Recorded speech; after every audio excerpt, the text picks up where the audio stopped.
What's up, YouTube? Brian here with Team D-Boyz Infinity, and today I've got a little casual deck for Casual Fridays. Um, this is something I've been playing on the side. I've been meaning to bring this profile to y'all, but I had to get some pieces together. Obviously, where's he at? This guy right here. He was a pain to get a hold of. Um, I actually had two copies from old structure decks. I found them in some boxes in my room, but I had to end up buying the third one. So this is a deck I like to play for fun. I like to play it on the side. It's my own spin on Crystrons, my own take on them. So yeah. I also apologize. Some of the extra deck cards are missing. I've loaned them out to one of my friends who's playing True King Dinosaurs. He's borrowing some of my Synchro monsters. So I don't have everything in there, but I can tell you what's missing. I know the cards. So yeah, I've done a lot of testing with this deck as well, which has also delayed the me bringing it out because I don't play it. I haven't played it at locals yet. A lot of my testing is on the side at my friend's house, so I don't always get enough time to test casual decks when I'm testing competitive decks to play at tournaments and stuff. So yeah, that and trying to get the third scrap recycler, as well as the fact that some of my monsters are missing. But whatever, I have the deck and I wanted to bring it to you guys because I really like it. I think it's a lot of fun. So something you can definitely take to a small locals. Especially I don't want to play it right now, obviously, because of Masterpiece is so big, but and this deck can struggle against that deck, but it can take out a lot of the meta decks from last format, which is nice. But yeah, I don't know. I don't want to play it right now at my locals because there's a lot of competitive players that go to my locals. So I know Masterpiece will be running around. I don't want to have to deal with that. But I may give this a shot at locals one weekend, depending on if it's one of those. Because some weekends, some people just play fun stuff, and other weekends, it's serious business. So anyway, without further ado, three Sulfafnir. He's the heart and soul of this deck. The best card. You always want to try and get to him, see him, so you can start off your plays. There's one big combo where you can trish your opponent or summon their own boss monster, Quarion Gandrax, and he's crucial to that as well as all of your other plays. Next Crystron 3 of is 3 Thistfern. Really good card. It helps you get to any monster by banishing them. They kind of work like Phantom Knights, which is nice. I remember early builds of this deck had mill engines like Dante and Lightsworns and stuff to try and get the effects ready. But yeah, he searches your monster, so he's good for getting to your Sulfafnir. Next 3 of is Smiger. Smiger gets your traps, and your one trap is kind of like a magnet reverse. I don't know if y'all saw that magnet reverse synchro deck that topped at ARG States, but this deck kind of plays like that. You do a lot of synchroing during your opponent's turn, so you don't really lose to D barrier because you can destroy it during your turn, and they'll chain it and it won't do anything because you're going to synchro during their turn. So that's kind of nice about this deck. But yeah, Smiger gets to your traps. Impact is your best trap. It's so good for getting monsters from the banished zone, so you continue your synchro plays during their turn. So really good. 2 Praise Yordle. Praise Yordle is really good for getting Crystrons out of hand. It's one graveyard effect, or it's graveyard effect. And then the other thing that's key about it is it's a level 2, so you can use it for the level 4 play with Citry during your opponent's turn. And then a 1 of just 1 Rosenix. It's good monster. It's a different name because sometimes you need different names to pop with if you've already used the other one's banish effects, since they're only once per turn.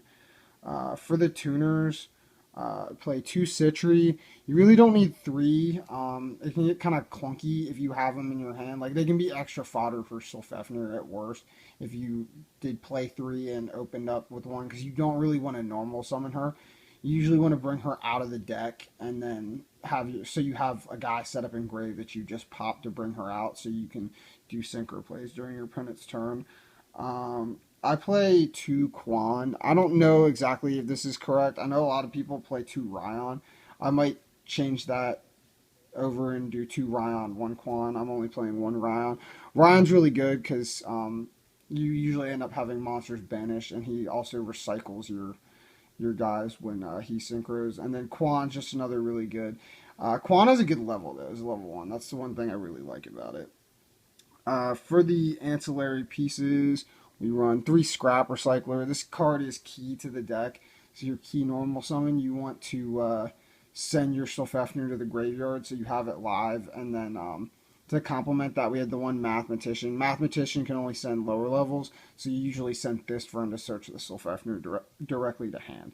But they're so key to your plays on turn 1. Now for the side engine I play in this deck, because I think it complements nicely. I play Frogs, so you got 3 Swap Frog. The reason I play the Frogs is having access to Totally Awesome is like really good in part of your turn 1 setups. So you have like Totally Awesome, and then you can Trish them. And if you have Starlight Junction face up, like you have a lot of interruption. You can like basically destroy your opponent during their turn. The other thing about Swap is Swap can get rid of some of the clunky Crystrons out of hand that you don't want there, and then you can banish them from grave to get their effects after pitching them for Swap. So that's kind of nice. If you open Swap with any monster in the deck, it's pretty much live to get a Totally Awesome turn 1. Just 2 Dupe for space. I had to consolidate the engine slightly, and then 2 Ronin Toad. And you could play 1 Ronin Toad. It's not necessary to play 2, but I play 2. But yeah, essentially, that's it for the monsters with the 1 Max sees the hand trap. Oh, the other thing I forgot about the Frogs is Totally Awesome's effect to summon a frog during your opponent's turn gives you extra synchro materials for synchro plays during that turn, which is also really neat. And then the Maxi is just like the best hand trap because it's like the only like good one that's not a tuner. Because even like Valor, Ghost Ogre, Winter Cherries, Ash Blossom, they're all tuners. So like Maxi can be in your graveyard. You can bring it back off like Citry and like do synchro plays. So that's kind of neat. And Maxi's really good against a lot of decks. For the spells, yeah, hold on. Let me clear these out. Onto the spells. Not a lot of them in this build since you play so many monsters. 2 Starlight Junction, good for disruption on your opponent's turn. 2 Twin Twisters. This card's really good for clearing out back row. This deck can have a lot of difficulty playing through traps. It can struggle going second, so you need to be able to like clear the traps out so you can play basically. And the other cool thing about Twin Twisters is the discard outlet is nice for your Crystron monsters, so you can get their effects. Then so a couple 1-ofs. 1 Regeki, again, this deck struggles going second, so being able to break boards is nice. 1 Soul Charge. There's a cool play if you have like Swap with multiple Crystrons, you can like send them all to the grave. Like you can summon Swap, special it twice by pitching, and then like after you bounce it, and then you can Soul Charge all 4 Frogs back for 2 Totally Awesomes, and then you can summon back one of the Crystrons and then pop it. So you have like a play there. But and then the last 1 Foolish Burial. Get to your Ronin Totem, sending an extra frog to make a Ronin Totem live, sending Sylphefnir, Thistver, and Smiger, whichever Crystron you need. And then onto the traps. We just play 4. 2 Impact. Impact is really good for making synchro plays during your opponent's turn. And then also it has a neat graveyard effect that you can banish to protect your guys from targeting. So that's really nice, especially against like Dryden and stuff. 1 Entry. Entry is really good for putting multiple monsters on the field for your plays. And it also can change levels, which is kind of nice. So I just play 1 just to have the option off of Smiger. And then the last card, Imperial Order. You don't play a lot of spells, so you don't really need to worry about it. It can interfere with your Junction, but that's about it. But it's just such a blowout card against a lot of like decks, especially like the 60 card decks. They play a lot of spells. So you can hit like grass so it doesn't resolve, and that's really nice. Onto the extra deck. For the boss monsters, play 1 Stardust Warrior, level 10, to go into off of Paladin, Zektron, and Quandax. The level 9s. Quarion Gandrax, you only really need one. You have Trish as well, so he's really good for like monster heavy decks. And then Phoenix can like blow out back row. That card's amazing. It's like Paleozoic, but yeah, one hits monsters, one hits back row, so they're both really nice. This is our stand-in for Trish.